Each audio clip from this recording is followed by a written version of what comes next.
الحمد لله رب العالمين الصلاة والسلام على من كان نبيا وآدم بين الماء والطين وعلى آله وأصحابه وأولياء أمته أجمعين أما بعد فأعوذ بالله من الشيطان الرجيم بسم الله الرحمن الرحيم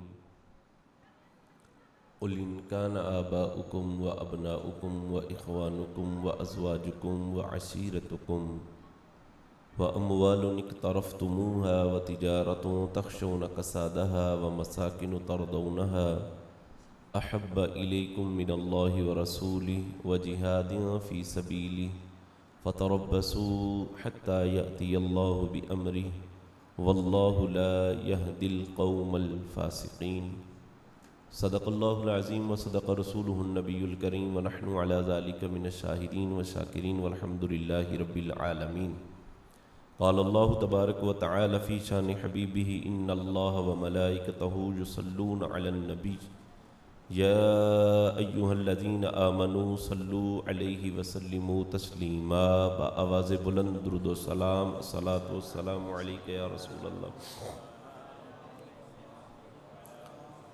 وعلى آلك وأصحابك يا حبيب الله الصلاة والسلام عليك يا نبي الله وعلى آلك وأصحابك يا نور الله بلغ العلا بكماله كشف الدجى بجماله حسنت جميع خصاله صلوا عليه وآله وأصحابه وبارك وسلم حمد و صلاة کے بعد نہایت واجب الاحترام محترم المقام حضرت علامہ مولانا احمد رضا اتاری المدنی صاحب، حضرت علامہ مولانا اکرام عباس مدنی صاحب، دیگر علماء کرام قاری عدیل صاحب اور میرے پیارے محترم اسلامی بھائی،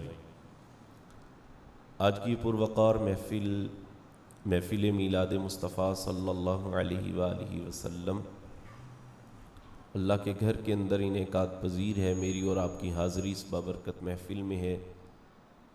اللہ رب العزت کی بارگاہ میں دعا ہے کہ رب کائنات ہم سب کا آنا بیٹھنا سننا سنانا اللہ اپنی بارگاہ میں قبول فرمائے۔ حضور جان کائنات صلی اللہ علیہ وآلہ وسلم کی ذات پر درود و سلام پڑھنے کے بے شمار فضائل اور اس کی برکات ہیں۔ ارشاد فرمایا کہ تم اپنی مجلسوں کو مجھ پر درود پاک پڑھ کر خوبصورت بنایا کرو کہ تمہارا درود پاک پڑھنا کل بروز قیامت تمہارے لیے نور ہوگا۔ صلو علی الحبیب صلی اللہ تعالی علی محمد صلی اللہ علیہ وآلہ وسلم۔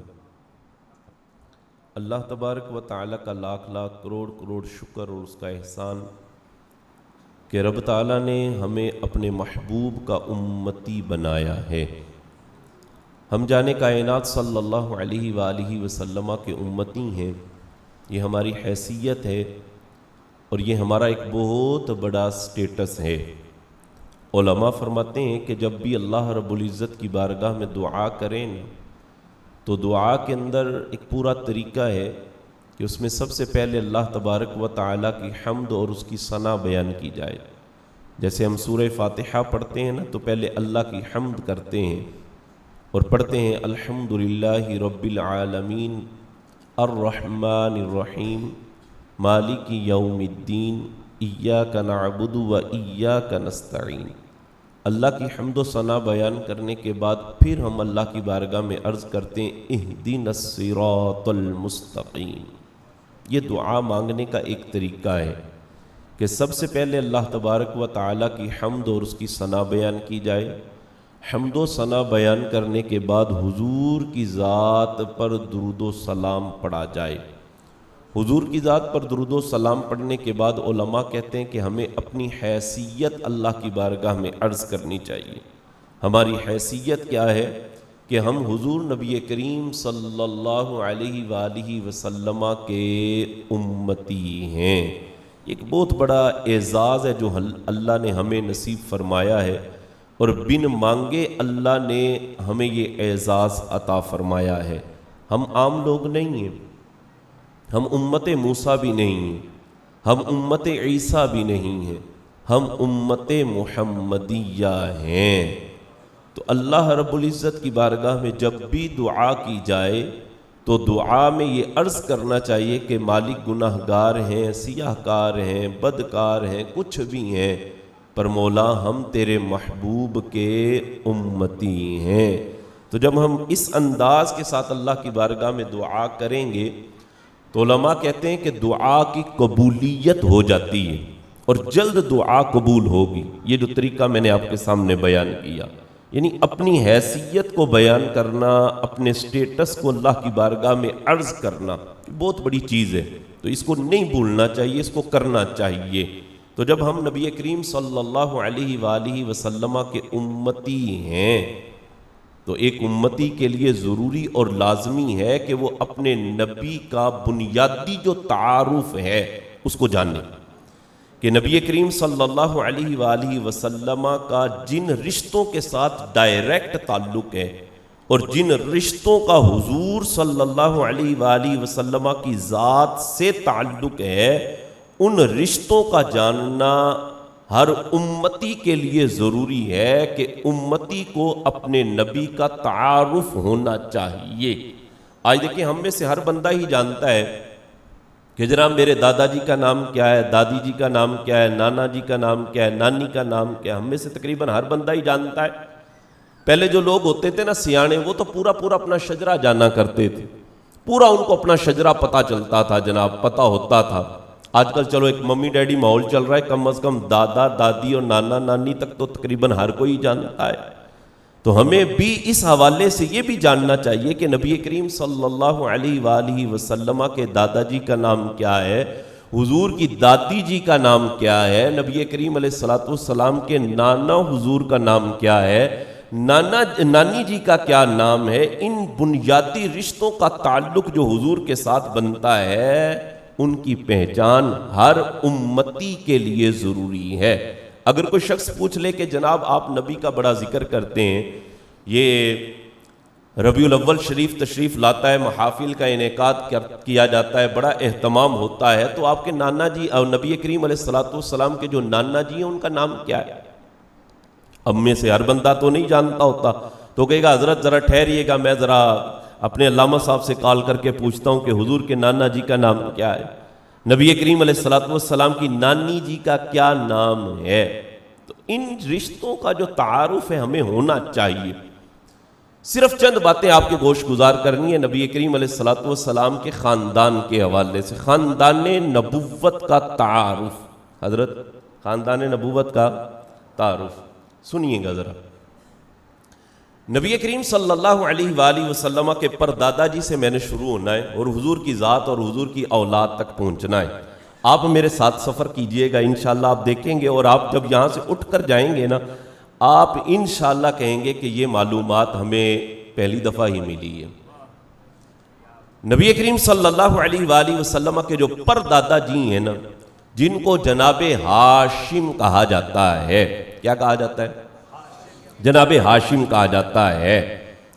ان کا نام ہاشم نہیں ہے، ان کا نام ہاشم نہیں ہے، ان کا نام ہے عمر بن عبد مناف۔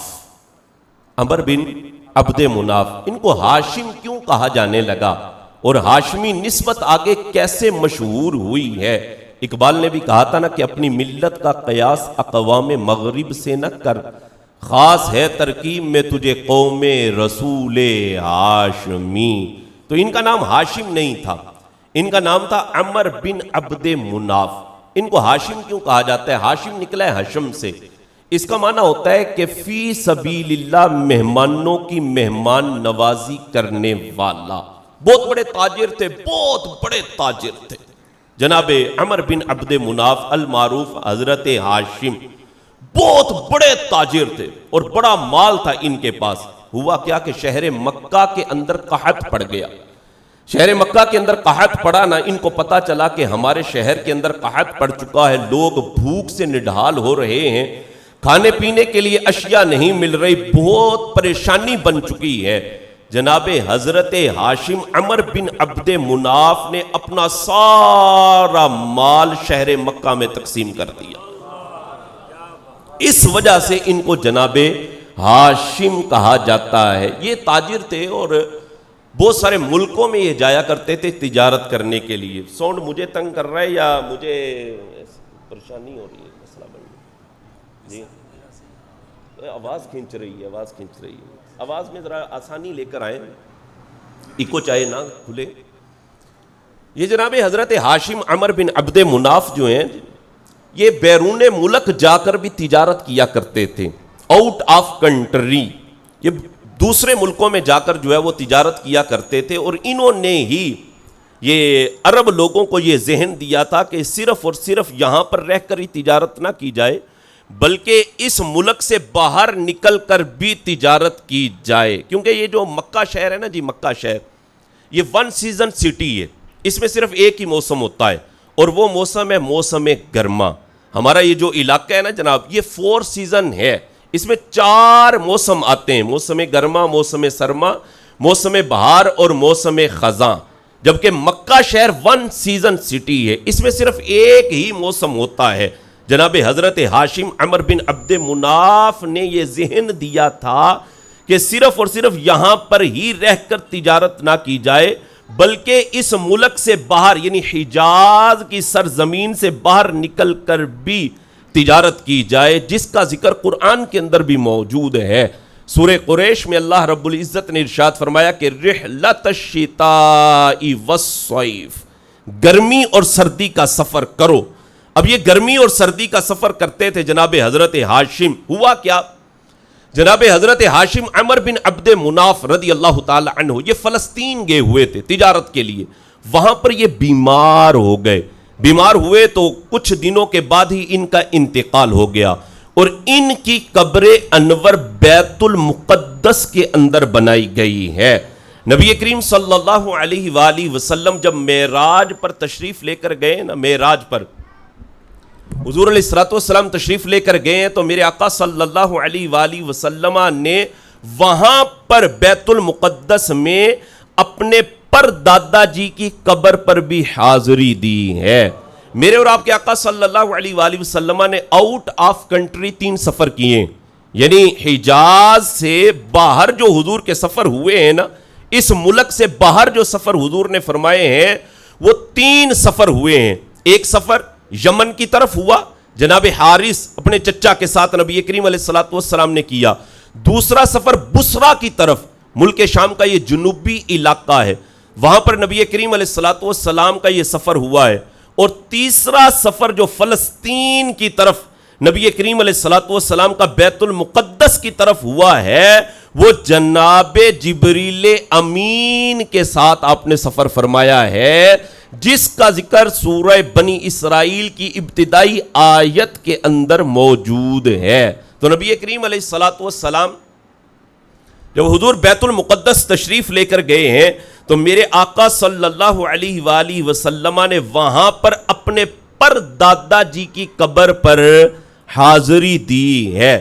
میرے اور آپ کے آقا صلی اللہ علیہ وسلم کے جو پردادا جی ہیں ان کے ایک ہی بیٹے ہیں, اور ان کا نام اور حضور کے دادا جی, حضور کے دادا جی کیا نام ہے؟ ہاں آپ نام لے رہے ہیں عبد المطلب, ان کا نام عبد المطلب نہیں ہے, ان کا نام عبد المطلب نہیں ہے. جناب ہاشم رضی اللہ تعالی عنہ کے یہ ایک ہی بیٹے ہیں جی, جن کو المعروف عبد المطلب کہا جاتا ہے. ان کا نام عبد المطلب نہیں ہے, ان کا نام ہے حضرت شیبۃ الحمد. کیا نام ہے؟ حضرت شیبۃ الحمد. جب یہ پیدا ہوئے نا تو ان کے آگے نا پیشانی پر تھوڑے سے سفید بال تھے, تھوڑے سے سفید بال, باقی سارے بال جو تھے وہ سیاہ تھے, کالے تھے, صرف آگے تھوڑے سے بال سفید تھے. تو ان کا نام رکھا گیا شیبۃ الحمد. شیبہ کہتے ہیں عربی میں بوڑھے کو, اور حمد کہتے ہیں عظمت اور بڑائی کو. نام یہ رکھا گیا کہ یہ عظمت والا بوڑھا ہے, نام ہے شیبۃ الحمد. ان کو عبد المطلب کیوں کہا جاتا ہے یہ بھی میں عرض کرتا ہوں. یہ تھوڑے سے بڑے ہوئے تھے, ان کے والد گرامی تو حضرت ہاشم عمر بن عبد مناف کا انتقال ہو گیا. یہ تھوڑے سے بڑے ہوئے, ان کی عمر 6-7 سال یا 8 برس کی ہوئی نا. بڑے دلیر تھے, بڑے بہادر تھے, اور بڑے ہی حسین و جمیل اور بڑے خوبصورت تھے, اور اتنے دلیر تھے, اتنے بہادر تھے کہ چھوٹی سی عمر کے اندر ہی پہلوانی کرنے لگ گئے تھے. پہلوانی کرتے تھے اور ایسے بلا کے تیر انداز تھے کہ چیلنج کے ساتھ یہ تیر چلایا کرتے تھے اور کہا کرتے تھے مجھے بتاؤ تیر کہاں مارنا ہے، اور جہاں پر لوگ کہتے ہیں نا کہ وہاں تیر لگنا چاہیے، جناب حضرت شیبۃ الحمد المعروف عبد المطلب ایسے کمان میں تیر ڈالتے اور جہاں پر لوگ کہتے نا کہ وہاں پر لگنا چاہیے وہاں پر ہی جا کر تیر لگا کرتا تھا. اور یہ خود فرمایا کرتے تھے، فرماتے تھے انا ابن الہاشم، انا ابن الہاشم، فرماتے میں ہاشم کا بیٹا ہوں، میں ہاشم کا بیٹا ہوں. حضرت حسان رضی اللہ تعالی عنہ نبی کریم علیہ السلام کی بارگاہ کے ثناخواں اور حضور کے سامنے کھڑے ہو کر حضور کی نعت سنانے والے جناب حضرت حسان کے والد ہیں، ان کا نام ہے ثابت. کیا نام ہے؟ انہوں نے نا یہ جناب عبد المطلب اپنے ننیال میں رہ رہے تھے، والد گرامی کا انتقال ہو گیا تو جناب عبد المطلب شیبۃ الحمد کا جو ننیال ہے نا، نانکا علاقہ، وہ شہر مدینہ ہے. نبی کریم علیہ السلام کا ننیال بھی شہر مدینہ ہے اور حضور کے جو دادا جان ہیں ان کا ننیال بھی شہر مدینہ ہے. یہ ننیال رہ رہے تھے، ان کی والدہ جو ہے وہ ان کو اپنے ننیال اپنے پیکے لے کر آ چکی تھی. اب جناب عبد المطلب جن کو کہا جاتا ہے شیبۃ الحمد، اب یہ 7-8 برس کے ہوئے تو حضرت حسان کے والد جناب ثابت نے ان کو دیکھا تو یہ واپس گئے جناب شہر مکہ میں. اب شہر مکہ جو ہے وہ داد کا علاقہ تھا ان کا، سارے جو ہے وہ چاچو اور دیگر رشتہ دار وہاں پر رہتے تھے. جب جناب ثابت وہاں پر پہنچے ہیں نا تو حضرت شیبۃ الحمد جو حضور کے دادا جی ہیں ان کے چچا جن کو کہا جاتا تھا مطلب، نام کیا تھا؟ مطلب، یہ مکے میں رہتے تھے. ان کو جا کر جناب ثابت نے کہا کہ آپ کا بھتیجا ہے نا شیبۃ الحمد، اوئے ہوئے ہوئے کیا دلیر ہے، کیا بہادر ہے اور کیا حسن و جمال والا ہے اور بلا کا تیر انداز ہے، کیا تیر اندازی کرتا ہے، جہاں پر کوئی کہتا ہے نا کہ تیر وہاں پر لگے وہاں پر ہی جا کر اس کا تیر لگتا ہے. تو آپ ایسا کریں، جائیں اور جا کر نا اپنے بھتیجے کو یہاں پر لے آئیں، شہر مکہ میں لے آئیں اور اپنے سامنے ہی اس کو رکھیں. بڑا زبردست جو ہے وہ تیر انداز ہے اور کیا بہادر اور کیا دلیر ہے. جناب مطلب جناب شہر مکہ سے روانہ ہوئے، شہر مدینہ پہنچے، اپنے بھتیجے سے ملے، بھتیجے سے ملاقات ہوئی تو اپنی بابی جان کے پاس گئے جو حضور کی پردادی ہیں. ان کا نام ہے حضرت سلمہ. کیا نام ہے؟ حضور علیہ السلام کے پردادا جی کا نام ہے عمر بن عبد مناف اور پردادی جی کا نام ہے حضرت یہ بڑے بابرکت نام ہے، اپنی زبان سے ادا کریں گے تو اللہ بہت ساری برکتوں سے مالا مال فرمائے گا. بڑے بابرکت نام ہے. تو اپنی بابی حضرت سلمہ کے پاس گئے اور جا کر کہا کہ بابی جان میرا بھتیجا تھوڑا بڑا ہو گیا ہے، اگر آپ اجازت دیں تو میں ان کو اپنے ساتھ لے جاؤں. تو حضرت سلمہ جو حضور کی پردادی ہیں انہوں نے کہا جی آپ کا ہی بیٹا ہے، آپ کا ہی پتر ہے. لوگ کہتے ہیں نا جنہیں داد کے لیے نے جانے جی تے داد کے لے جان. تو آپ فرمانے لگی، فرماتی ہیں آپ کا ہی بیٹا ہے، آپ کا بھتیجا ہے، لے کر جانا چاہتے ہیں تو لے جائیں.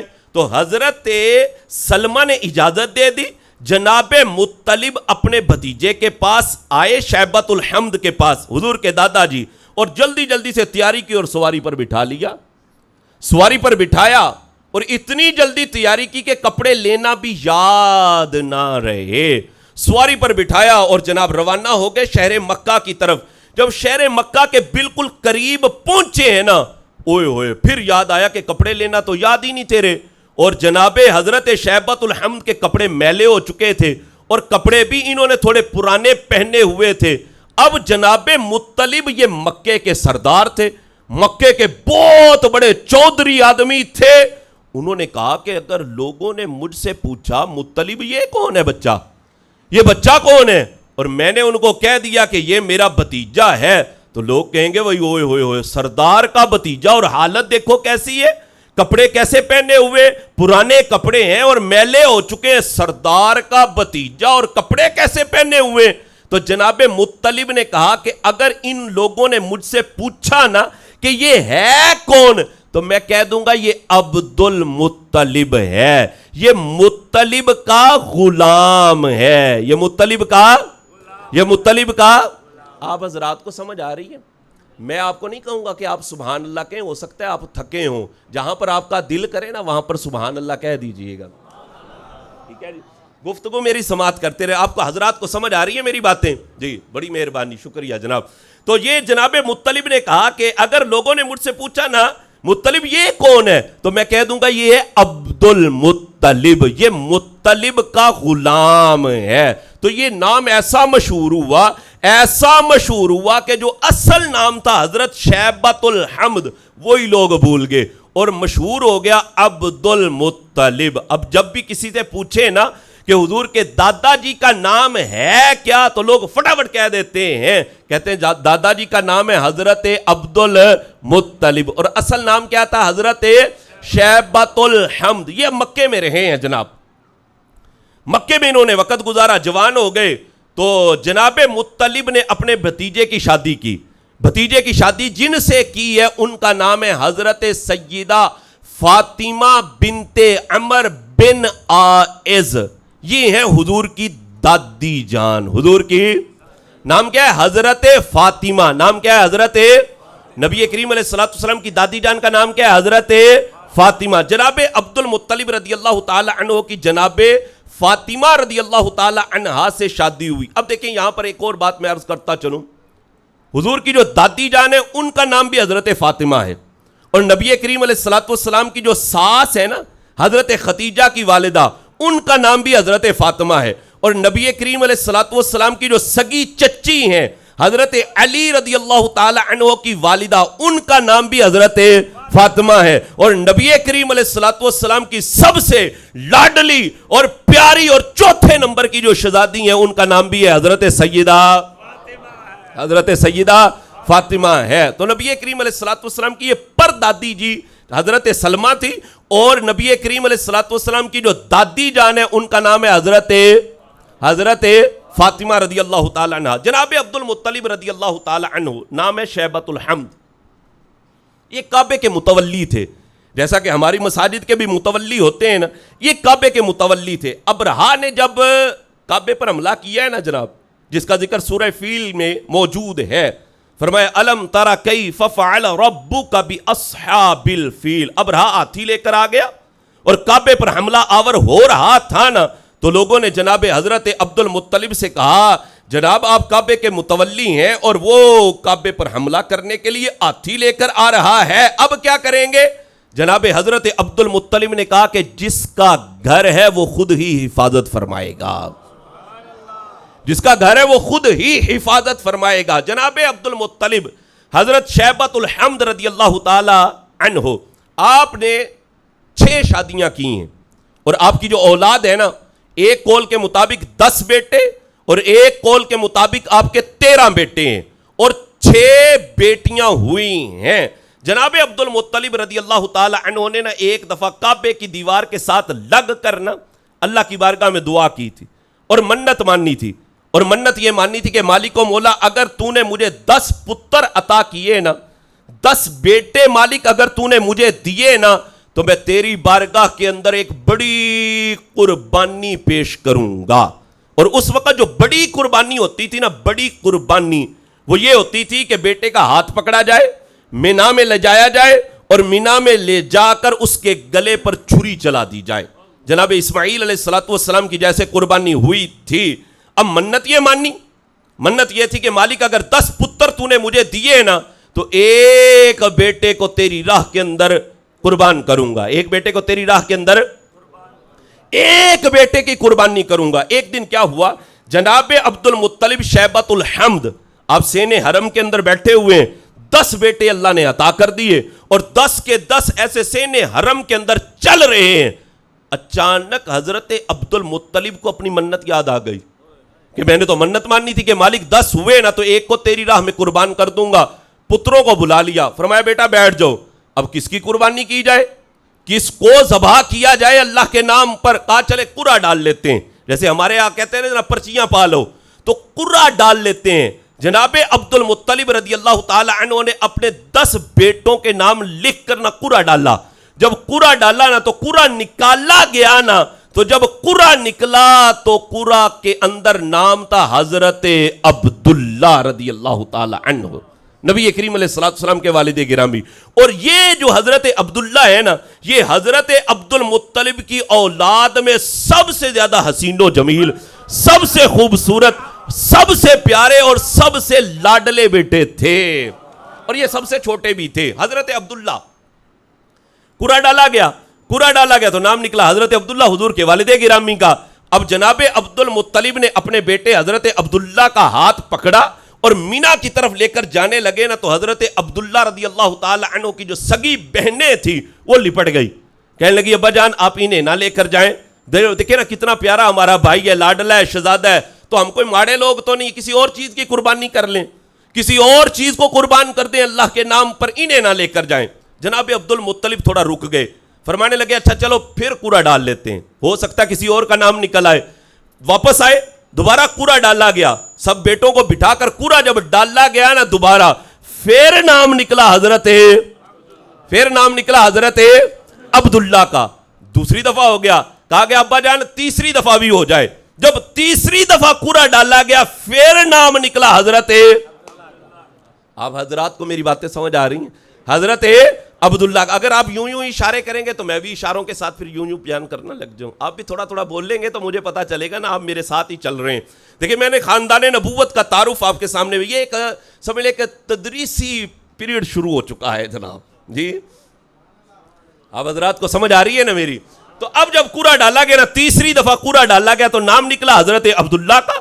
اب تو جناب عبد المطلب نے ایسے حضرت عبداللہ کا بازو پکڑا اور ایسے جانے لگے نا، پھر حضرت عبداللہ کی جو سگی بہنیں تھی پھر لپٹ گئی، کہنے لگی ابا جانا ماڑے بندے نہیں ہیں، ہم جناب عبد المطلب کی اولاد ہیں، جو مکے کا سب سے بڑا سردار ہے اور مکے کا جو سب سے بڑا چودھری ہے اس کا نام ہے حضرت عبد المطلب شیبۃ الحمد. عرض کی ابا جان کسی اور چیز کی قربانی کر لیں. تو آپ تھوڑا رکے نا، تو آپ کے ذہن کے اندر ایک فتویٰ آیا. اس وقت وہ فتویٰ چل رہا تھا اور وہ فتویٰ ایک عورت کا تھا، اور وہ تورات، زبور اور انجیل کی جاننے والی عورت تھی، اس نے فتویٰ دیا ہوا تھا.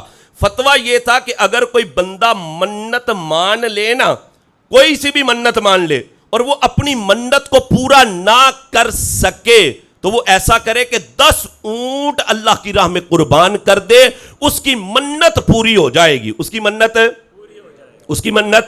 پوری ہو جائے گی. 10 اونٹ اللہ کی راہ میں قربان کر دے. جناب عبد المطلب رضی اللہ تعالی عنہ نے کیا ایک طرف حضرت عبداللہ ہیں اور ایک طرف 10 اونٹ رکھے. کہتے ہیں اب قرہ ڈالتے ہیں، اب دیکھتے ہیں نام کس کا نکلتا ہے، اونٹوں کا نکلتا ہے یا حضرت عبداللہ کا نکلتا ہے. قرہ ڈالا گیا، قاری صاحب پھر نام نکلا حضرت عبداللہ کا، پھر نام نکلا حضرت عبداللہ کا. جناب عبد المطلب نے اونٹ بڑھا دیے، 10 تھے 20 کر دیے. کہتے چلو پھر قرہ ڈالتے ہیں. قرہ ڈالا گیا، پھر نام نکلا حضرت عبداللہ کا. کہنے لگے چلو جی اونٹ بڑھا لیتے ہیں، اونٹ ہو گئے 30. قرہ ڈالا گیا، نام نکلا حضرت عبداللہ کا، اونٹ ہو گئے 40. قرہ ڈالا گیا، پھر نام نکلا حضرت عبداللہ کا، اونٹ ہو گئے 50. پھر قرہ ڈالا گیا، نام نکلا حضرت عبداللہ کا، حتیٰ کہ 100 اونٹ ہو گئے. کتنے اونٹ ہوئے؟ 100 اونٹ ہو گئے. اب جب قرہ ڈالا گیا نا، ایک طرف حضرت عبداللہ ہیں، ایک طرف 100 اونٹ ہیں. جب قرہ ڈالا گیا تو اب قرہ نکلا 100 اونٹوں کے نام. حضرت عبد المطلب شیبۃ الحمد نے اپنے بیٹے کی جگہ پر 100 اونٹ اللہ کی بارگاہ میں قربان کر دیے. 100 اونٹ اللہ کی بارگاہ میں قربان کیے. 100 اونٹ کوئی عام بات نہیں ہے. اس دور میں آپ یوں سمجھ لیں کہ 100 لینڈ کروزریں یا 100 فارچونریں، یہ جو اونٹ ہوتا ہے نا جناب، اونٹ یہ ریگستان کا جہاز سمجھا جاتا ہے، اور یہ عرب لوگوں کی جان ہوا کرتا تھا. اونٹ بڑی محبت کرتے ہیں یہ عرب لوگ اونٹ سے. ہاں جی، 100 اونٹ حضرت عبد المطلب رضی اللہ تعالی عنہ نے اپنے بیٹے حضرت عبداللہ کی جگہ پر قربان کی. یہ واقعہ کب پتا چلا؟ نبی کریم علیہ السلام ایسے بیٹھے ہوئے، صحابہ اکرام علی مردوان بھی حضور کے گرد حلقہ لگائے بیٹھے ہوئے. ایک بابا جی آگے دور سے، عمر بھی بڑی ہے، کئی دیہات سے آئے. اب یہ جو بابے ہوتے ہیں نا, پرانے بابے, وہ بندے کے نا پورے پورے خاندان سے واقف ہوتے ہیں. پترا تیرا دادا این جو تھے اے کم کردا سی, پھر تسی اوتھوں جناب ایتھے آ گئے, تیرے والد صاحب پہلے اے کم کرتے. وہ پرانے لوگ جو ہے نا پورا پورا شجرہ جانتے ہیں, اور یہ جانتے ہیں کہ تمہارے دادا جی یہ کام کرتے رہے, ابا جی یہ کام کرتے رہے, اب تم یہاں آ گئے ہو. تو وہ پرانی باتیں بھی لوگ جانتے ہیں. تو عرب کا ایک بہت پرانا بابا, دور سے کہیں سے آئے وہ بابا جی, حضور علیہ الصلوۃ والسلام ایسے بیٹھے ہوئے ہیں, صحابہ کا جھرمٹ ہے. وہ بابا جی کہنے لگے, کہتے ہیں یا ابن الذبیحین, حضور کو دیکھ کر کہتے ہیں یا ابن الذبیحین, اے دو ذبیحوں کے بیٹے. ذبیح کہتے ہیں اس کو جس کو ذبح کیا گیا ہو, جس کو اللہ کی راہ میں قربان کیا گیا, اس کو ذبیح کہتے ہیں. جیسے حضرت اسماعیل علیہ الصلوۃ والسلام ذبیح اللہ ہے, آپ ذبیح ہیں. تو جب اس بابے نے کہا نا, کہا یا ابن الذبیحین, اے دو ذبیحوں کے بیٹے, صحابہ اکرام علیہم رضوان نے عرض کی, حضور ایک ذبیح کو تو ہم جانتے ہیں کہ آپ حضرت اسماعیل علیہ الصلوۃ والسلام کی اولاد سے ہیں, وہ ذبیح اللہ ہوئے ہیں, یہ دوسرے ذبیح کون ہیں؟ تو نبی کریم علیہ الصلوۃ والسلام نے فرمایا, دوسرے ذبیح میرے والد گرامی حضرت عبداللہ ہے کہ میرے دادا جی نے میرے والد کی جگہ پر 100 اونٹ اللہ کی راہ میں قربان کیے تھے.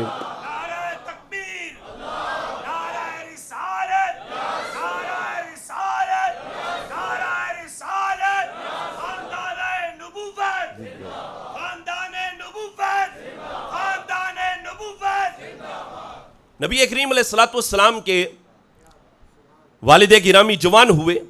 جناب عبد المطلب حضرت شیبۃ الحمد نے اپنے سارے بیٹوں کی جو شادیاں کی ہیں نا, وہ شہر مکہ میں کی ہیں. یعنی اپنے ہی علاقے, جو داد کا علاقہ تھا نا, اس میں ہی شادیاں کی ہیں. اب جناب عبد المطلب رضی اللہ تعالی عنہ کے یہ شہزادے جناب حضرت عبداللہ جوان ہو گئے, تو فرمانے لگے, فرماتے ہیں یہ میرا سب سے لاڈلا پتر ہے, لاڈلا بیٹا ہے, اور سب سے زیادہ حسین و جمیل بھی ہے. فرمایا بھائی ایس پتر دی تے شادی میں اپنے نانکے کرنی ہے, میں اپنے نانکے ننیال میں کرنی ہے. فرمایا میں نے اپنے سارے پتر جو ویائے ہیں نا, وہ ویائے ہیں مکے میں, اب اس بیٹے کی میں نے شادی کرنی ہے شہر مدینہ میں, اپنے ننیال میں. اب کیا ہوا, حضرت عبداللہ کو لے کر نا جناب عبد المطلب حضرت شیبۃ الحمد ایسے شہر مدینہ روانہ ہوں گے. خاندان کے کچھ اور افراد بھی آپ کے ساتھ شامل تھے. قافلہ جناب چل پڑا, قافلہ جا رہا ہے, رات پڑ گئی. تو رات پڑی نا, تو قیام کرنے کے لیے, رات گزارنے کے لیے بالا خانے ہوتے تھے, مسافر خانے ہوتے تھے. آپ بھی کبھی موٹر وے پہ سفر کر رہے ہو نا, تو جگہ جگہ لکھا ہوتا ہے آرام گاہ, جناب رک جائیے, آرام کر لیجئے, یہاں پر تھوڑا سٹے کر سکتے ہیں آپ, جگہ بنی ہوتی ہے نا جی. تو اس وقت نا لوگ سفر کرتے تھے, تو راستے کے اندر نا بالا خانے, مسافر خانے بنائے گئے ہوتے تھے. اب کیا ہوا, جناب عبد المطلب حضرت شیبۃ الحمد نے فرمایا کہ ہم رات یہاں پر گزارتے ہیں, تھوڑا سا سٹے کر لیتے ہیں, آرام کر لیتے ہیں, اور صبح جناب ہم روانگی پکڑ لیں گے. حضرت عبداللہ رضی اللہ تعالی عنہ بھی وہاں پر موجود ہے. اس بالا خانے کے اندر ایک عورت رہتی ہے, بڑی عزت دار خاتون ہے, اور بڑے وقت سے وہ وہاں پر رہ رہی تھی. اس نے جناب حضرت عبداللہ کو دیکھا نا, حضور کے والد گرامی, اوئے ہوئے ہوئے کیا حسن و جمال ہے. حضور علیہ الصلوۃ والسلام کے والد گرامی کو دیکھا نا, تو وہ اوپر سے نیچے اتر کر آئی, اور حضرت عبداللہ کا نا ایسے بازو پکڑ لیا, اور بازو پکڑ کر نا اپنی جانب مائل کرنے لگی, اور پیغام نکاح دینے لگی کہ میں آپ سے نکاح کرنا چاہتی ہوں. حضرت عبداللہ نے ایسے اپنا بازو چھڑایا, اور آپ بڑے قادر الکلام شاعر تھے, اور یہ جو شاعری ہے نا, اور فصاحت و بلاغت ہے, یہ تو عربوں کی گھٹی میں ہے نا, یہ تو عربوں کی گھٹی میں. آپ نے نا شعر پڑھا, اور فرماتے ہیں ان الکریم یحمل عرضہ و دینہ, کہنے لگے, فرماتے ہیں تو مجھے جانتی نہیں میں کون ہوں. فرمایا میں ایک عزت والے خاندان سے تعلق رکھنے والا ایک فرد ہوں, اور فرمایا جو عزت والا بندہ ہوتا ہے اپنی عزت بھی بچانا جانتا ہے, اپنی عزت کی حفاظت کرنا بھی جانتا ہے, اور اپنے دین کی حفاظت کرنا بھی جانتا ہے. چھوڑ دے میرا ہاتھ. بہرحال صبح ہوئی, قافلہ روانہ ہو گیا. اس عورت نے ہاتھ چھوڑ دیا تھا جناب. قافلہ آگے بڑھا, شہر مدینہ پہنچے. شہر مدینہ جب پہنچے نا, تو حضور علیہ الصلوۃ والسلام کے دادا جان نام ہے شیبۃ الحمد المعروف حضرت عبد المطلب. یہ حضرت وہب کے پاس گئے. کن کے پاس گئے؟ حضرت وہب کے پاس گئے اور کہا کہ میرا بیٹا جوان ہے, آپ کی بیٹی جوان ہے, تو میں اپنے بیٹے کا رشتہ لے کر آپ کے پاس آیا ہوں. اگر آپ کہیں تو آپ کی بیٹی کی شادی جو ہے وہ میں اپنے بیٹے کے ساتھ کر لیتا ہوں. حضرت وہب نے کہا جی ٹھیک ہے. اب جناب حضرت وہب نے اپنی بیٹی کا نکاح, اور بیٹی کا نام ہے حضرت سیدہ طیبہ طاہرہ حضرت آمینہ رضی اللہ تعالی عنہا, حضور کی والدہ ماجدہ, نکاح ہو گیا حضرت عبداللہ رضی اللہ تعالی عنہ سے. یہ نبی کریم علیہ الصلوۃ والسلام کے نانا جان ہے, نام ہے حضرت وہب. نام کیا ہے؟ حضرت وہب. اور نانی جی کا جو نام ہے نا, قاری صاحب وون دسو. آئے آئے جی نہیں, نانی جی کا نام ہے حضرت برا رضی اللہ تعالیٰ عنہ. نام کیا ہے؟ حضرت برا. نام کیا ہے؟ حضرت برا. لو پلنا نہیں. نانا جی کا نام ہے حضرت وہب, اور قاری صاحب نانی جی کا نام کیا ہے؟ حضرت برا. ان کا جو خاندان ہے نا, قبیلہ ہے, اس کو کہا جاتا تھا بنو زہرہ. کیا؟ حضور کا جو ننیال ہے نا, وہ خاندان ہے بنو زہرہ. اور ادھر جو حضور علیہ الصلوۃ والسلام کا جو دادکا خاندان ہے, یہ ہے بنو ہاشم. کیا؟ بنو. ہماری بھی برادریاں ہوتی ہیں نا جناب, کوئی جٹ ہے, کوئی بٹ ہے, کوئی گجر ہے, کوئی ملک ہے, مختلف برادریاں ہوتی ہیں. تو عربوں کے اندر یہ قبیلے ہوتے تھے. تو نبی کریم علیہ الصلوۃ والسلام کا جو نانکا قبیلہ ہے نا, وہ ہے بنو زہرہ. بنو زہرہ. حضور کے نانا جی کا نام حضرت وہب, نانی جی کا نام ہے حضرت برا. حضرت برا. اب نکاح ہو گیا حضرت آمینہ رضی اللہ تعالی عنہا سے. نکاح ہو گیا جناب. پہلے یہ ہوتا تھا, ہمارے سیانے بندے بیٹھے ہوئے یہاں پر یہ جانتے ہیں, نکاح کے لیے بارات جاتی تھی تو بعض اوقات ہمارے بزرگ بتاتے تھے کہ 2-2 3-3 دن بھی براتیں رہ آتی تھی.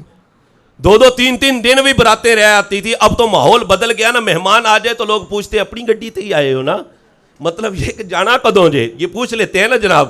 یہ اپنا موٹر سائیکل تے ہے؟ انہوں نے کہا جی بالکل ہمارا موٹر سائیکل ہے, انشاءاللہ شام سے پہلے روانگی ہو جائے گی, بارش سے پہلے ہی چلے جائیں گے. اور براتوں کا ماحول بھی بدل گیا. اب تو لوگ گھر کا پتہ ہی کوئی نہیں ہوتا, سیدھا میرج ہال. اور اگر کوئی کہہ دے, کوئی گھر آ جائے, انہوں نے کہا بابا جی کدھر؟ او میرج ہال. اور زیادہ ٹائم بھی وہاں پر نہیں ہوتا. ایک ٹائم ہوتا ہے جناب, جیسے ہی وہ ٹائم ہو جاتا ہے میرج ہال والے لائٹیں بند, کہتے ہیں باہر ہو جاؤ. پہلے یہ رواج نہیں تھا. پہلے یہ رواج ہوتا تھا کہ 2-2 3-3 دن جو ہے وہ براتیں رہ کر آتی تھی. اب حضرت عبداللہ رضی اللہ تعالی عنہ کا نکاح ہو گیا حضرت آمنہ سے. مدینہ شہر ہے, پہلے اس کا نام اور تھا, وہ میں نام نہیں لوں گا. شہر مدینہ کے اندر نکاح ہو گیا. اللہ اکبر. تو حضرت عبداللہ رضی اللہ تعالی عنہ اپنی زوجہ حضرت آمینہ کے ساتھ تقریباً 2 ماہ شہر مدینہ میں رہے. کتنے مہینے؟ کتنے؟ 2 ماہ شہر مدینہ میں رہے. 2 ماہ کے بعد اب شہر مکہ واپس آ رہے ہیں. رات پڑ گئی, پھر وہی بالا خانہ, پھر وہی مسافر خانہ.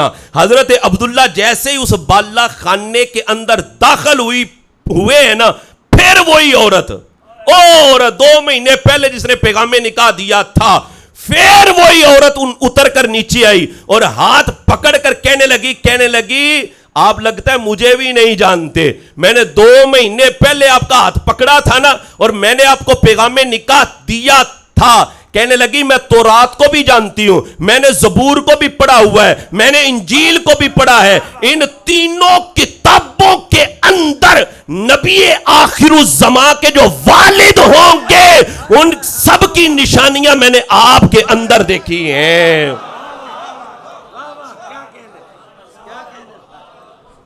میں نے تورات زبور اور انجیل کو پڑھا اور ساری نشانیاں جو نبی آخر الزمان کی بیان کی گئی ہیں کہ ان کے جو والد ہوں گے وہ کس طرح کے ہوں گے, وہ ساری نشانیاں میں نے آپ میں دیکھی ہیں. اور کہتی ہے خدا کی قسم میں نے نبی آخر الزمان کا نور آپ کے ماتھے پر دیکھا تھا. اس کو تو نور نظر آ گیا ہے جی. اور کہنے لگی, کہتی ہے اب مجھے لگ رہا ہے, مجھے اب آپ کے ماتھے پر وہ نور نظر نہیں آ رہا, اب مجھے لگ رہا ہے آپ کا نکاح ہو چکا ہے اور وہ نور آگے منتقل ہو چکا ہے. حضرت عبداللہ رضی اللہ تعالی عنہ حضرت آمینہ کو لے کر نا واپس شہر مکہ میں آ گئے. حضرت عبداللہ حضور کے والد گرامی, آپ بھی تجارت کرتے تھے, آپ بھی بہت بڑے تاجر تھے, اور آؤٹ آف کنٹری بھی یہ گئے ہیں. یعنی تجارت کی غرض سے حجاز، یہ ملک ہے نا حجاز، اس کا نام سعودی عرب 1925 میں پڑا ہے، اس سے پہلے اس کو حجاز کہا جاتا تھا، حجاز کی سرزمین۔ نبی کریم علیہ الصلوۃ والسلام کے جو والد گرامی ہیں، انہوں نے آؤٹ آف کنٹری تجارت کے لیے سفر کیا ہے، اور یہ بھی فلسطین گئے ہوئے تھے۔ ہوا کیا، فلسطین پورا ایک قافلہ گیا ہوا تھا تاجروں کا، جناب فلسطین پہنچے نا، وہاں پر جا کر نا یہ بیمار ہو گئے، واپس آ رہے ہیں، شہر مدینہ میں پہنچے تو طبیعت اور زیادہ خراب ہوئی، تو آپ نے نا اپنے قافلے والوں کو کہا، کہتے ہیں یار تم جاؤ، میرا سسرال بھی ہے اور میرے والد صاحب کا یہ ننیال بھی ہے، تو ایسا کرو آپ لوگ شہر مکہ چلے جاؤ، میری طبیعت کچھ ٹھیک ہوگی نا، طبیعت کچھ ٹھیک ہوگی تو میں بھی شہر مکہ آ جاؤں گا۔ انہوں نے کہا حضرت ٹھیک ہے ہم چلے جاتے ہیں۔ حضرت عبداللہ رضی اللہ تعالیٰ عنہ شہر مدینہ میں رک گئے، کچھ دنوں کے بعد ہی حضرت عبداللہ رضی اللہ تعالیٰ عنہ کا انتقال ہو گیا۔ ابھی شادی کو کیا ہی وقت گزرا تھا، نبی کریم علیہ الصلوۃ والسلام اپنی والدہ کے ابھی شکم اطہر میں 6 مہینے کا حمل شریف مکمل ہو چکا تھا، 7واں مہینہ حمل شریف کا لگا ہوا تھا، اور حضور کے والد گرامی دنیا سے رخصت ہو گئے۔ اللہ اکبر۔ نبی کریم علیہ الصلوۃ والسلام کے والد رخصت ہوئے نا، آپ کا انتقال ہو گیا۔ آپ کا انتقال ہوا تو آپ کی جو قبر انور ہے وہ دار النابغہ میں بنائی گئی۔ قبر کہاں بنائی گئی تھی؟ نبی کریم علیہ الصلوۃ والسلام کے والد گرامی کا جو مزار بنایا گیا، قبر شریف بنائی گئی تھی، وہ دار النابغہ میں۔ کہاں پر؟ دار النابغہ۔ یہ دار النابغہ ہے کہاں پر؟ یہ جو حضرات ہمارے عمرہ شریف کے لیے، حج شریف کے لیے گئے ہوئے ہیں شہر مدینہ، انہوں نے دیکھا ہوا ہے، ان کے لیے میں عرض کر دوں کہاں ہے دار النابغہ۔ آپ باب السلام سے نا حاضری کے لیے حضور کی بارگاہ میں جیسے ہی جانے لگے نا، اور آپ باب السلام پر کھڑے ہوں، باب السلام پر جب آپ کھڑے ہوں گے تو آپ کی بیک سائڈ پر، پشت پر 3 چھتریاں چھوڑ کر جو چوتھی چھتری ہے نا وہ دار النابغہ ہے۔ یہ کیا ہے؟ دار النابغہ۔ یہاں پر نبی کریم علیہ الصلوۃ والسلام کے والد گرامی کی قبر انور بنائی گئی تھی۔ 21 جنوری 1978 21 جنوری 1978 کے اندر نا ہوا کیا، یہ غالباً شاہ فیصل کا دور حکومت تھا، مسجد نبوی کی توسیع ہو رہی تھی، مسجد نبوی کو کھلا کیا جا رہا تھا۔ ہوا کیا، مشینری لگی ہوئی تھی، اچانک کیا ہوا، حضرت عبداللہ کی قبر انور کھل گئی۔ قبر انور کھلی نا 21 جنوری 1978 کا، آپ جنگ اخبار اٹھا کر دیکھیں۔ کون سا اخبار؟ 21 جنوری 1978 کا جنگ اخبار اٹھا کر دیکھیں، حضرت عبداللہ رضی اللہ تعالی عنہ کی قبر انور کھلی ہے نا، خدا کی قسم ایسے لگ رہا تھا جیسے حضرت عبداللہ کو آج ہی دفن کیا گیا۔ 1400 سالوں کے بعد قبر انور کھلی ہے، اور لگ ایسے رہا تھا کہ جیسے آج ہی آپ کو دفن کیا گیا ہے۔ بڑے بزرگوں نے زیارت کی ہے، بڑے لوگوں نے زیارت کی۔ حضرت شاہ ضیاء الدین مدنی رحمت اللہ تعالی علیہ نے بھی، جو ہمارے دادا پیر ہیں، انہوں نے بھی حضرت عبداللہ رضی اللہ تعالی جو حضور کے والد گرامی ان کی زیارت کی۔ اور ایک بزرگ کہتے ہیں میں آگے بڑھا اور میں نے نا حضرت عبداللہ کے رخسار پر نا ایسے انگلی رکھی اور دبایا، اور کہتے ہیں جیسے زندہ بندہ ہوتا ہے نا، ایسے انگلی رکھ کے دبائیں تو وہاں سے سفید ہو جاتا ہے، انگلی اٹھائیں تو دوبارہ خون آ جاتا ہے۔ کہتے ہیں خدا کی قسم حضرت عبداللہ کا رخسار بالکل ایسے نظر آ رہا تھا، ایسے رخسار نظر آ رہا۔ 3 دن تک لوگوں نے زیارت کی ہے، 3 دن تک، بڑے خوش قسمت لوگ تھے۔ حضرت عبداللہ رضی اللہ تعالی عنہ کو اس وقت 1978 میں یہاں سے آپ کے جسم مبارک کو جنت البقیع کے اندر منتقل کیا گیا ہے۔ بہرحال حضرت عبداللہ رضی اللہ تعالیٰ عنہ کا انتقال ہوا نا، اور ادھر جناب شہر مکہ میں حضرت عبد المطلب رضی اللہ تعالیٰ عنہ بڑے پریشان ہوئے کہ میرا بیٹا ابھی تک آیا نہیں، سب سے لاڈلا، سب سے پیارا، سب سے حسن و جمال والا بیٹا آیا نہیں۔ آپ نے نا اپنے دوسرے بیٹے جناب حارث کو بھیجا اور فرمایا جاؤ شہر مدینہ اور جا کر پتہ کرو عبداللہ آئے کیوں نہیں۔ جناب حارث جب شہر مدینہ پہنچے ہیں نا، اس وقت ان کو بتایا گیا کہ جناب حضرت عبداللہ کا تو انتقال ہو گیا، حضرت عبداللہ کا انتقال ہو گیا۔ جناب حارث واپس گئے، والد صاحب کو بتایا کہ ہمارے بھائی کا تو انتقال ہو گیا۔ اللہ اکبر۔ طبقات ابن سعد کے اندر وہ روایات اور وہ باتیں اور وہ اشعار موجود ہیں۔ حضرت آمنہ رضی اللہ تعالی عنہا کو جب پتہ چلا نا کہ میرے شوہر انتقال کر گئے، تو شوہر کی محبت میں اور شوہر کے فراق میں اور شوہر کی جدائی میں جناب آمنہ نے جو شعر پڑھے ہیں نا، خدا کی قسم بندہ وہ شعر سنے یا پڑھے نا ایسے کلیجہ پھٹتا ہے۔ جناب آمنہ نے جو محبت کا اظہار کیا اپنے شوہر کے ساتھ، ابھی دیکھیں شادی کو عرصہ ہی کتنا ہوا تھا، 6 ماہ حمل مبارک کو ہیں، تو بالکل تھوڑا سا عرصہ جو ہے وہ شادی کو ہوا ہے۔ حضرت عبداللہ رضی اللہ تعالیٰ عنہ کی عمر مبارک طبقات ابن سعد میں لکھا ہوا ہے جب آپ کا انتقال ہوا تو آپ کی عمر مبارک 18 سال تھی، 18 برس تھی، اور ایک قول کے مطابق آپ کی عمر مبارک 25 سال تھی، اور حضرت بی بی آمنہ آپ سے 1 سال چھوٹی تھی، 1 سال چھوٹی تھی۔ بہرحال حضرت عبداللہ رضی اللہ تعالیٰ عنہ کا انتقال ہوا، حضرت بی بی آمنہ رضی اللہ تعالیٰ عنہ بڑی پریشان ہوئی، بڑی پریشان ہوئی، اللہ اکبر، اور آپ نے اپنے شوہر کی جدائی میں اور فراق میں وہ اشعار پڑھے ہیں کہ بندہ سن لے نا، اوئے ہوئے کلیجہ پھٹے۔ نبی کریم علیہ الصلوۃ والسلام کی بہرحال ولادت کا وقت آیا، حضور علیہ الصلوۃ والسلام کی جو ولادت ہوئی ہے، اللہ اکبر، اور جو معجزات جو کمالات ولادت کے وقت ظاہر ہوئے ہیں وہ ایک الگ موضوع ہے کہ حضرت بی بی آمنہ رضی اللہ تعالی عنہا کہتی ہیں جیسے میرے نور کی ولادت ہونے والی تھی نا، میرے بیٹے دنیا میں آنے والے تھے، وہ ولادت کا وقت جب قریب آیا تھا نا، حضرت آمنہ کہتی ہیں میرے گھر پر ایسے نور ہی نور چھا گیا، اور نور پھیلتا جا رہا تھا، اور وہ نور میرے قریب ہوتا چلا جا رہا تھا۔ آپ فرماتی ہیں میں گھبرا گئی، یہ نور کس چیز کا ہے؟ تو فرمایا اس نور سے آواز آ رہی تھی، اے آمنہ آج ہم تیرے پاس اس لیے آ رہے ہیں، اور ہم اللہ کی نوری مخلوق، ہم فرشتے ہیں، آج تیرے پاس اس لیے آ رہے ہیں کہ آج تیری گود میں محبوب خدا آ رہے ہیں۔ اللہ اکبر،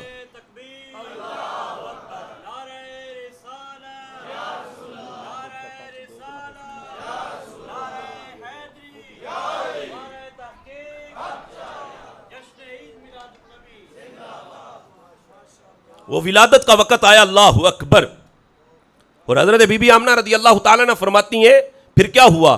فرماتی ہے خرج منی نور اضاءت منہ قصور الشام، فرماتی ہیں جیسے ہی میرے بیٹے کی ولادت ہوئی نا اور میرے سے ایک نور ظاہر ہوا، فرماتی ہیں اس نور کی چمک اتنی تھی کہ میں مکے میں بیٹھی ہوئی تھی اور مجھے ملک شام کے محلات نظر آ رہے تھے، ملک شام کے محلات میں دیکھ رہی تھی۔ بہرحال نبی کریم علیہ الصلوۃ والسلام کی ولادت با سعادت ہوئی نا جی، حضور علیہ الصلوۃ والسلام نے اپنا ابتدائی جو وقت ہے بچپن کا ابتدائی وقت آپ نے وہ بنو سعد میں گزارا ہے۔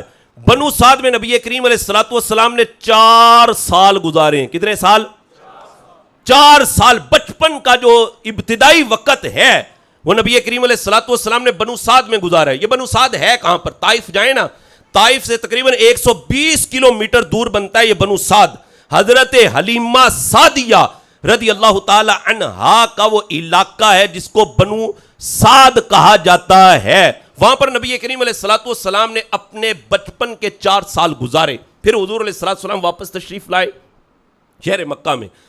حضرت بی بی آمنہ رضی اللہ تعالیٰ عنہ چاہتی یہ تھی کہ میں اپنے شوہر کی قبر پر جا کر حاضری دوں، لیکن جاؤں کس کے ساتھ؟ آپ چاہتی یہ تھی کہ میرا بیٹا تھوڑا بڑا ہو جائے تو میں اپنے بیٹے کو نا ساتھ لے کر اپنے شوہر کی قبر پر جا کر حاضری دوں۔ نبی کریم علیہ الصلوۃ والسلام کی عمر مبارک جب 6 برس کی ہوئی نا، جناب آمنہ رضی اللہ تعالی عنہا اپنے سسر کے پاس آئیں اور آ کر کہنے لگی ابا جان میں نا اپنے شوہر کی قبر پر جانا چاہتی ہوں، شوہر کی قبر پر حاضری دینا چاہتی ہوں، اگر آپ اجازت دیں تو میں چلی جاؤں۔ جناب عبد المطلب حضرت شیبۃ الحمد نے اجازت دے دی اور فرمایا بیٹا ایسے کرو، یہ میری باندی ہے، میری لونڈی ہے، اس کو بھی ساتھ لے جاؤ۔ اور ان کا نام تھا حضرت سیدہ ام ایمن۔ نام کیا ہے؟ حضرت سیدہ ام ایمن رضی اللہ تعالیٰ عنہ۔ حضرت بی بی آمنہ رضی اللہ تعالیٰ عنہ نے حضور علیہ الصلوۃ والسلام کو بھی ساتھ لیا، حضرت بی بی ام ایمن کو بھی ساتھ لیا اور شہر مدینہ روانہ ہو گئے۔ شہر مدینہ پہنچے نا، نبی کریم علیہ الصلوۃ والسلام وہاں پر اپنی والدہ کے ساتھ اپنے ننیال میں آپ نے کچھ وقت گزارا ہے، اور حضور علیہ الصلوۃ والسلام جب ہجرت کر کے شہر مدینہ پہنچے تھے نا جی، تو حضور علیہ الصلوۃ والسلام اپنے صحابہ کو بتاتے تھے، فرمایا میرے صحابہ میں نے نا یہاں پر یہ کام کیا، میرا بچپن جو تھا نا وہ یہاں پر گزرا، میں یہاں پر کھیلتا تھا. اور آپ فرمانے لگے وہ جو دور کر کے تالاب ہے نا، اس تالاب میں نے تیراکی بھی کی تھی بچپن میں. جب حضور علیہ الصلوۃ والسلام کی عمر مبارک ابھی 6 برس کی ہے، احادیث میں ملتا ہے نا جی کہ نبی کریم علیہ الصلوۃ والسلام نے تیراکی فرمائی ہے. اب بندہ پریشان ہو جاتا ہے کہ شہر مکہ میں تو ایسی کوئی صورت بنتی نہیں ہے تیراکی والی، تو حضور علیہ الصلوۃ والسلام نے جو تیراکی فرمائی ہے وہ شہر مدینہ میں نبی کریم علیہ الصلوۃ والسلام نے تیراکی فرمائی، اور بالکل بچپن میں حضور علیہ الصلوۃ والسلام نے وہاں پر کچھ وقت گزارا. حضرت آمنہ رضی اللہ تعالی عنہا نے وہاں پر اپنے شوہر کی قبر پر حاضری دی. قبر کہاں تھی؟ دار النابغہ میں. قبر کہاں تھی؟ شہر مدینہ میں دار النابغہ میں قبر تھی، وہاں پر حاضری دی. کچھ دیر گزارنے کے بعد اب واپس آ رہی ہیں. جناب ام ایمن ساتھ ہیں. نبی کریم علیہ الصلوۃ والسلام کی عمر مبارک 6 برس ہے. حضرت آمنہ رضی اللہ تعالی عنہا واپس آ رہی ہیں. مقام آ گیا ابوا کا. کون سا مقام آیا؟ یہ ابوا ہے کہاں پر شاہ جی؟ یہ ابوا مقام ہے.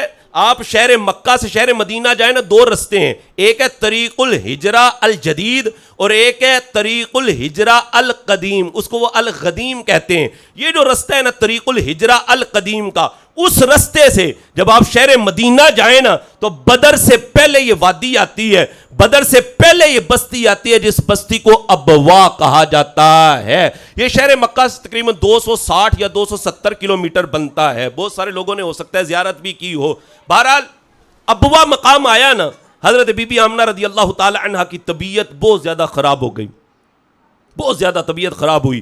نبی کریم علیہ الصلوۃ والسلام کو قریب کیا اور فرمانے لگی، فرماتی ہیں بیٹا ہر نئی چیز نے پرانا ہونا ہے، ہر نئی چیز نے پرانا ہونا ہے، اور جو دنیا میں آیا ہے اس نے دنیا سے جانا ہے. بیٹا میں بھی جا رہی ہوں، میں بھی دنیا سے جا رہی ہوں، لیکن میرا پتر بات یہ ہے کہ میرا ذکر قیامت تک رہے گا،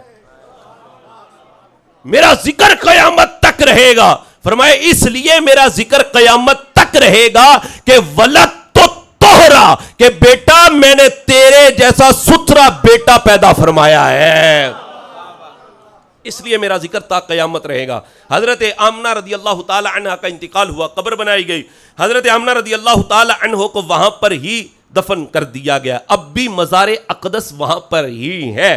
حضرت بی بی آمنہ رضی اللہ تعالی عنہ کی قبر انور ابوا کے مقام پر ہے، اور یہ میں ابوا آپ کو بتا چکا یہ ہے کہاں پر. اب اگر کسی کو حاضری نصیب ہو تو ضرور جائیں اور وہاں پر حاضری دیں، بہت ساری برکتیں انشاءاللہ حاصل ہوں گی. بہرحال نبی کریم علیہ الصلوۃ والسلام بڑا روئے، اس وقت بڑا روئے. اللہ اکبر. والدہ کی یاد میں نا میرے آقا علیہ الصلوۃ والسلام نے بڑے آنسو بہائے ہیں، بڑے آنسو بہائے. بہرحال حضور علیہ الصلوۃ والسلام حضرت ام ایمن رضی اللہ تعالی عنہا کے ساتھ شہر مکہ واپس آئے. آپ کے دادا جان حضرت عبد المطلب شیبۃ الحمد نے آپ کی کفالت کی. 8 سال کی عمر مبارک ہوئی تو دادا جان کا انتقال ہو گیا. پھر آپ کے چچا جناب ابو طالب نے آپ کی کفالت کی ہے. نبی کریم علیہ الصلوۃ والسلام بڑے ہوئے، جوان ہوئے. آپ علیہ الصلوۃ والسلام کی عمر مبارک 25 برس ہوئی نا. کتنے سال؟ 25 برس ہوئی تو آپ نے اپنا پہلا نکاح فرمایا ہے، اور پہلا نکاح فرمایا حضرت خدیجہ رضی اللہ تعالی عنہا سے. پہلا نکاح نبی کریم علیہ الصلوۃ والسلام کا ان سے ہوا ہے. حضور کی عمر مبارک 25 سال ہے اور حضرت خدیجہ رضی اللہ تعالی عنہا کی عمر مبارک 40 برس ہے. نبی کریم علیہ الصلوۃ والسلام نے جو نکاح فرمائے ہیں نا، حضور نے نکاح فرمائے 11. کتنے نکاح فرمائے حضور نے؟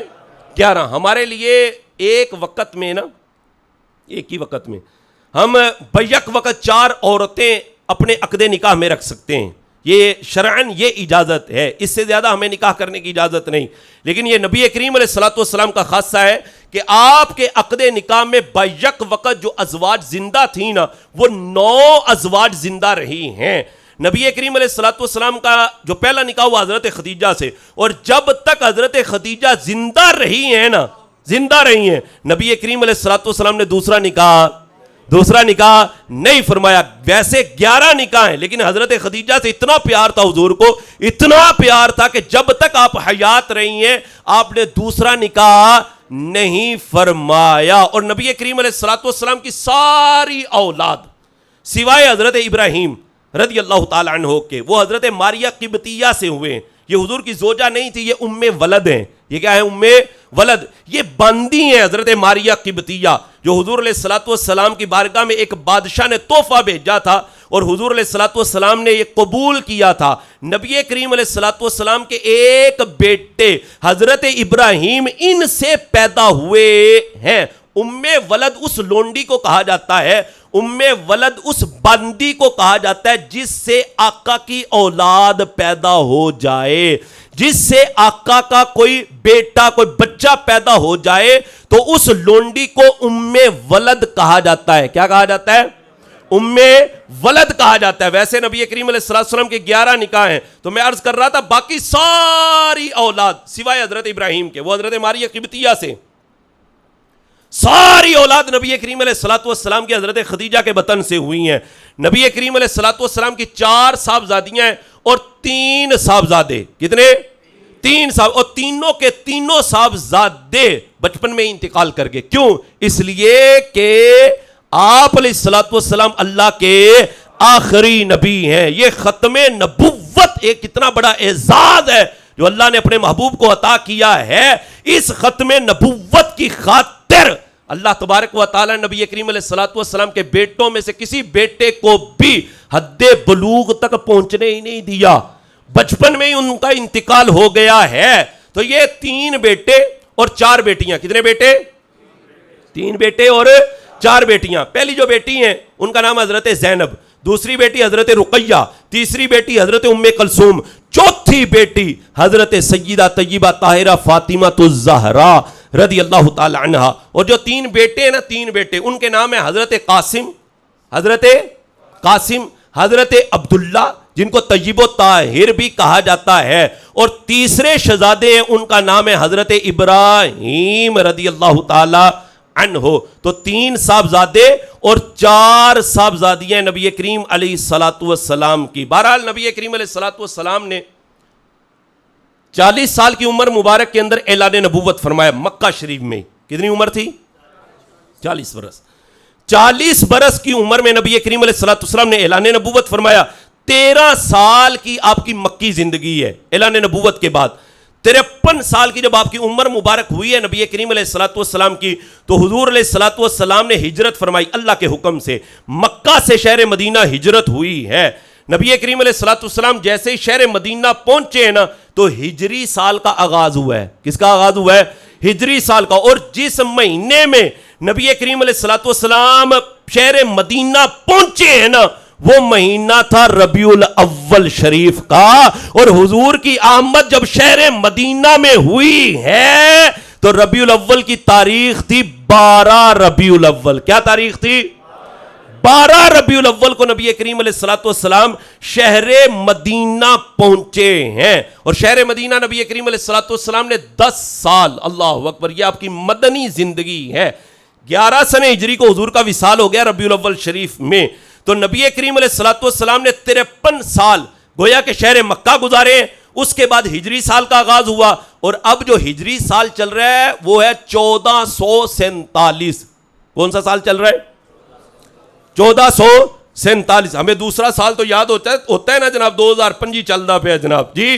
تو یہ جو ہے نا ہجری سال، یہ ہے 1447. اور 1447 یہ، اور 53 سال پہلے کے 53 کو 1447 میں پلس کریں نا، جمع کریں تو بنتا ہے 1500 سال. تو یہ جو ہم جشن منا رہے ہیں، حضور کا جشن ولادت منا رہے ہیں، یہ 1500 سالہ جشن ولادت ہے. 1400 سال والا تو ہم نے دیکھا نہیں، اور لگ ایسے رہا ہے کہ 1600 سال والا بھی ہم نہیں دیکھیں گے. تو یہ 1500 سال کا جشن ولادت ہے ہم منا رہے ہیں. نبی کریم علیہ الصلوۃ والسلام نے 11 سنہ ہجری میں جان کائنات صلی اللہ علیہ وآلہ وسلم کا انتقال ہو جاتا ہے. اس کے بعد پھر جناب خلفائے راشدین کا دور شروع ہو جاتا ہے. حضرت ابوبکر صدیق رضی اللہ تعالیٰ خلیفہ بنے، حضرت عمر بنے، آگے سارے اس طرح جو ہے وہ سلسلہ چلتا رہا. تو یہ خاندان نبوت کا کچھ تعارف، ویسے تو بڑی اس میں طوالت ہے، تفصیل بیان کرنے لگ جائیں تو بڑا ٹائم چاہیے. تو یہ مختصر سا تعارف جو حضور کے پر دادا جی سے ہم شروع ہوئے تھے،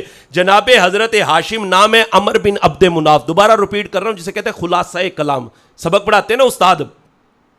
تو سبق پڑھانے کے بعد نا استاد کہتے ہیں لو بھائی اب میں آپ کے سامنے خلاصہ بیان کرنے لگا ہوں, اور خلاصہ اگر آپ نے یاد کر لیا آپ کو پورا بیان یاد ہو جائے گا. ویسے تو چلو ویڈیو وغیرہ بھی بن رہی ہے, لیکن خلاصہ بھی بندے کو یاد ہونا چاہیے نا, کہ نیرا یہ ہی نہیں کہ محفلوں میں آئے جناب نعرے مارے لنگر پیڑے تھے او گئے. بات یہ نہیں ہوتی, بات ہوتی ہے کچھ سیکھنے کی, بات ہوتی ہے کچھ سمجھنے کی, کچھ بات پلے بھی پڑی ہے کہ نہیں پڑی جی, اس کو بھی دیکھنا چاہیے جی. تو حضور علیہ الصلوۃ والسلام کے خاندان نبوت کا جو تعارف میں نے آپ کے سامنے بیان کیا ہے, اس کا خلاصہ یہ ہے کہ حضور کے پر دادا جی کا نام ہے عمر بن عبد مناف المعروف حضرت ہاشم. حضرت نبی کریم علیہ الصلوۃ والسلام کی جو پر دادی جی ہیں ان کا نام کیا ہے؟ حضرت سلمہ. بول گئے نہیں لے بھائی, حضرت سلمہ. نبی کریم علیہ الصلوۃ والسلام کے دادا جان کا نام کیا ہے؟ حضرت شیبۃ الحمد المعروف عبد المطلب. حضور کی جو دادی جان ہے ان کا نام کیا ہے؟ حضرت فاطمہ.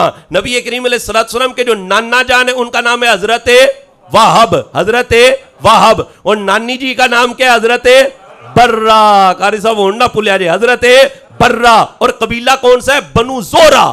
جو نانکا علاقہ ہے نا وہ ہے, نانکا خاندان ہے وہ بنو زورہ, اور حضور کا جو دادکا خاندان ہے وہ ہے بنو ہاشم. اور نبی کریم علیہ الصلوۃ والسلام کے جو والد گرامی ہیں ان کا نام ہے حضرت عبداللہ, اور والدہ کا نام ہے حضرت آمنہ. اور جنہوں نے 4 سال حضور کی کفالت کی ہے وہ دائی, ان کا نام ہے حضرت حلیمہ سعدیہ. ویسے حضرت ام ایمن کا بھی نبی کریم علیہ الصلوۃ والسلام نے دودھ پیا ہے. اسی طرح حضرت سویبہ, وہ جو ابو لہب نے آزاد نہیں تھی کر دی لونڈی, اور جو آئی تھی کہنے لگی ابو لہب مبارک ہو, اللہ نے تجھے بھتیجا عطا کیا ہے. وہ تیرے مرحوم بھائی حضرت عبداللہ جو انتقال کر گئے ہیں اللہ نے انہیں بیٹا عطا فرمایا ہے, تیرے ہاں بھتیجے کی آمد ہوئی ہے. ابو لہب پکا کافر ہے, پکا کافر, لیکن جیسے ہی سنا نا کہ بھتیجے کی آمد ہوئی, اپنی انگلی کے اشارے سے کہا جا پھر اس خوشی میں تو آزاد ہے, جا تو آزاد ہے. یہ حضرت سویبہ جو لونڈی تھی نا, ان کا دودھ بھی نبی کریم علیہ الصلوۃ والسلام نے پیا ہے. حضور علیہ الصلوۃ والسلام نے ان کو بھی برکتیں عطا فرمائی ہیں. تو یہ نبی کریم علیہ الصلوۃ والسلام کا کچھ تعارف اور کچھ باتیں میں نے آپ کے سامنے بیان کی. اللہ تبارک و تعالی ان تمام باتوں کو یاد رکھنے کی توفیق عطا فرمائے, اور نبی کریم علیہ الصلوۃ والسلام سے ہم سب کو سچی سچی محبت کی توفیق عطا فرمائے. آمین آمین بجاہ نبی الامین صلی اللہ علیہ وسلم. وآخر دعوانا ان الحمد للہ رب العالمین.